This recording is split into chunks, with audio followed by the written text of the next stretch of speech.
Hey everyone, it's Rob Folia Properties at Keller Williams Realty here in Nashville. And I'm excited because it's the first of the month. It is November 1st, and I'm excited to just jump right in, look at some market stats with you. It's a new month, it's a new market, or at least new market numbers. So let's take a look and see how things are going. First things first, we are going to start with just looking at interest rates. This has been the hot button number for real estate here in the last really couple of years, but especially within the last 6 to 12 months. You can see that it is currently at I want to say it's a 22-year high, being in the high sevens, 7.79 to what Freddie Mac is scoring it. The U.S. weekly average ending last Thursday, and you can see, I mean, last time they've been in the sevens. Trying to find the last time before it starts to shrink, about right here. So 2000. So what is that? About a 23-year high, which is crazy. I mean, it's the highest we've seen them in my adult life anyway, put it that way. And I know some bought homes back here when rates were 10, 15+%, and yet the reality is they're up there. And the way they're trending here over the last year or so, it's definitely not looking great. Now, I will say this, that rates fluctuate. They definitely do. And one thing, before we even look at stats in terms of how much a home costs, if is it a seller's market, buyer's market, all the above. One thing that I think is important to look at here is if you can afford to buy a home as it currently sits. And again, we'll look at stats here in a moment. Rates go up and they go down, and I'd be lying to you if I told you that I know they're going to go down, because we don't know. The reality is we have no idea what they're going to do tomorrow, next week, next month, next year. And for all I know, 7.79% is the lowest interest rate we will see ever again. It's unlikely that's going to be the case, is my point, though. And so, if you can afford to buy a home as it sits today, it makes sense for your budget. It's not stretching yourself too thin, so to speak, but it makes sense for your budget. Then if that's the case, it might make sense to pull the trigger on that purchase right now so you can refinance later. And one of the reasons I'm saying that, and we're going to transition to some of the stats, is I'm seeing some things that make me say, hey, maybe we're transitioning into a little bit more of a buyer's market than we realize. Now, we're getting toward the end of the year. That does tend to skew the stats a little bit, but this right here was an interesting number. And I just have Williamson pulled up here. You can see Williamson County year over year, the average sales price up 2%.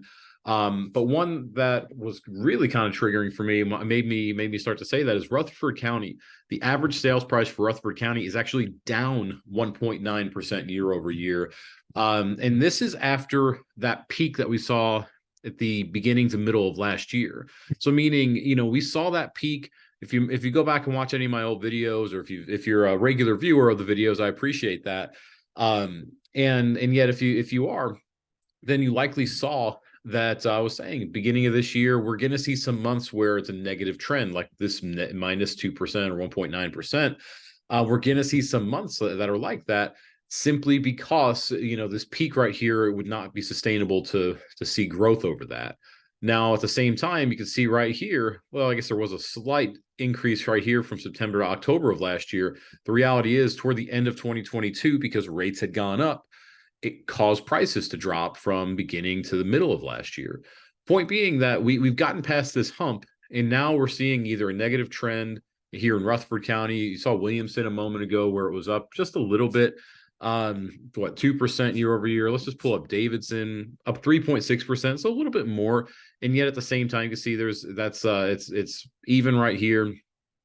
My point that I'm trying to get across here when I'm looking at all this is simple, that if we start to see a negative trend from home prices, which wouldn't be surprising because of interest rates, because homes are so much less affordable today than they were 6 months ago. Like 6 months ago, when we look back and see the end of April for the statistics, 6.43% for a 30-year fixed, 7.79. That's a 1.3, 1.4% difference. That makes homes roughly 13 to 14% less affordable today than they were back then for the same price. And so because of that, there's less demand. Less demand is going to cause home prices to drop. Now, that's my gut feeling. And I have only looked so far at this and this. Let's dive into one of my favorite stats, and that's months of supply. So months of supply Again, if you're not familiar with this stat, you probably haven't been watching my videos. No, I'm kidding. But this stat's one of my favorite real estate stats to look at, because it's really that finger on the pulse of the real estate market. It tells us, is it a buyer's market? Is it a seller's market? Months of supply. When we're over 6 months, it's a buyer's market. Under 6 is a seller's. And then how far we go from that 6 month line of equilibrium, whatever you want to call it, that's how extreme it is. Is it an extreme buyer's or an extreme seller's market? You can see, for instance, Rutherford County, beginning of 22, this was the most extreme seller's market we've ever seen at 1 month of supply. And we are seeing it continue to trend that back down to that direction, which is interesting. So little demand with home prices dropping, but even smaller supply. When we'll look at homes for sale here in a moment too, just to really see if that's the case. But 2.5 months of supply, down 3.8% year over year. So you can see 2.6 last year. But the interesting thing is last year, you see how it was increasing really through the whole year. It only went down in December. It was increasing the beginning of this year as well, a little bit every month. And then all of a sudden, it's just continued to drop because less people are putting their home on the market. Is this just a Rutherford County thing? Let's take a look. Davidson County up 2.9%. But you can see it's the same type of drop. Again, just like we saw with Rutherford County, increasing in 22, slight drop in December, increasing all of 23, peak, drop. Same type of thing. Williamson, same type of thing, increasing in 22, slight drop in December, increasing, peak, and now it's dropping again, 3.6 months. My point that, again, that the thing that I'm seeing in this, and the thing I wanted to bring up and why I wanted to look at this along with just the sales price, this tells me that even though there is that demand is softening, and that's why we're seeing the negative trend, or at the very least an even line, straight line trend when it comes to pricing. When I'm seeing months of supply drop, that tells me supply is low too. And I think we're going to reach an interesting, let's put it that way, an interesting next 3 months.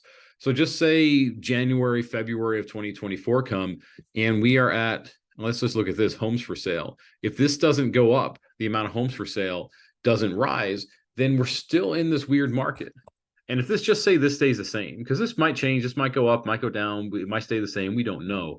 But just say that stays the same, and this is low, then we're in the same type of almost like dry market where, it just, you got to decide if it makes sense to move. And that's the only thing you can do. And so again, we're down right now inventory in Rutherford County. That's supply. That's the supply aspect of supply and demand. We're down over 25% year over year. Davidson down over 21% year over year. And again, that's just the amount of homes for sale in October versus October of last year. Williamson, I'm betting it's going to be the same, right around that 20, 18.7. So right around 20. So again, 20 to 25% less in terms of the amount of inventory this year compared to last. My point is just the supply and demand are both softening. And whichever one starts to peak first is going to really determine how the market ends up shifting. So meaning if we go into the beginning of 2024 and everybody says, hey, I'm going to put my home for sale, that's going to increase inventory, right?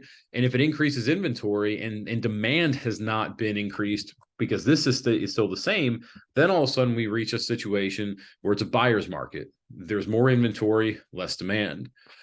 Say the amount of homes for sale doesn't really change all that much. Say we're still at a home shortage, which we are right now, but say interest rates drop. Say they go to 6% even, who knows? No one knows what they're going to do, but just say they went down 1 to 2% over the next 12 months and this stays the same. Well, then all of a sudden, I think we're going to be in a more extreme seller's market than we are right now, because what we're going to end up seeing at that point is just a market where there are still just a shortage. There's still a shortage of homes. I know you can say, hey, I see this neighborhood being built, blah, blah, blah. Guys, a neighborhood of 100 homes that's coming up, and it comes up slowly, by the way. It's not 100 at once. It's usually a handful at a time. That doesn't solve inventory problems. Like we still there's nothing out there for sale, at least according to this, when we're seeing 20% decrease, and that's after a 20% decrease and another 20% decrease of previous years. It's causing this shortage of homes. I started rambling there. My apologies. My reason for, for bringing all this up is to say it gives me two takeaways, right? One, if you're a buyer in this market, now might be the time to make a move if your payment with these high rates is going to make sense, because we don't know what the future is going to hold for rates. And, next year it could be, instead of 7.79, it could be 8.79, or it could be 5.79. Like, we don't know. And so if your payment makes sense in today's market, capitalize, because you're going to have a little bit more leverage in today's market than you would have, say, 24 months ago, or even 12 months ago, I think. But if you're a seller, I think you really got to consider selling now as well. And the reason I say that is, if we go into the beginning of 2024 and there's a surplus of homes all of a sudden, and a surplus doesn't need to be thousands, but just say instead of let's look at homes for sale again, instead of a 18% negative trend year over year in terms of the amount of homes for sale, if it's an 18% positive trend, so meaning to say, instead of, let's just take March, instead of there being 1,400 homes for sale, let's do easy math. Say it's a 20% increase. That'd be about 300 homes. So instead of 1,500 homes, there's 1,800 homes for sale. That's a perceived, all of a sudden a perceived buyer's market, because there's more inventory. Demand is still low because rates are high. There's a lot of unknown, is what I'm trying to say. And it's better to capitalize in today's market than to wait. If you're considering moving, just reach out. I'm happy to look at these numbers and have honest conversations with you. I have told people this year, stay put. It doesn't make sense to move. I've also told people, hey, make your move because it makes sense. Like, I will be honest and transparent with you. That's my goal. I want to make sure I inform you as to what the options are, keep you educated on the market, and just help you make the best decision for your family. If you have a question, reach out. You can call me, 615-238-7578. If you're seeing this in your email, hit that reply button. If you're seeing this on social media or on YouTube, drop a like, leave a comment. Happy to engage with you however I can. Until next time, though, y'all, I appreciate you, and we'll see you soon.